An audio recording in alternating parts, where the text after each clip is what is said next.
Yes, Kieran, the federal government's plan is for the COVID-19 vaccine to be available to anyone who needs it by October. The start of the rollout is planned for March, as we know. First, emergency workers and older people, but anyone who wants a shot in the community should be able to get one by next October. Despite this, an expectation in the government that overseas travel without quarantine will not be happening for a few years. The presence of the vaccine community-wide next year should help avoid lockdowns and help with state borders not having to shut, at least. The other big questions around the vaccine will be, do you need them annually?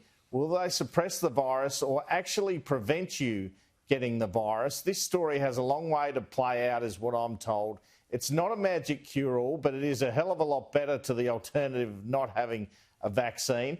And today, when I'm talking international travel, New Zealand Prime Minister Jacinda Ardern gave some hope to Australians hankering for that sort of travel next year, announcing Australians could cross the Tasman without needing to quarantine for 2 weeks as part of an in-principle travel bubble in the first quarter of next year. Just the ability to ensure that if there is an outbreak and people have been in a high-risk area, that we're satisfied that they will be complying with a public health standard that keeps other New Zealanders safe.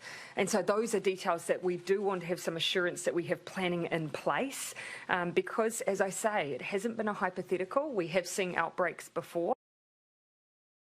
This gives the chance for New Zealanders or Australians to visit New Zealand, whether it's for friends, family, weddings, funerals, births, holidays, business, without having to quarantine.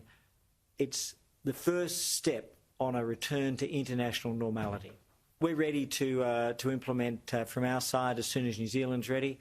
We understand it may take a few more weeks, but we're working constructively and patiently.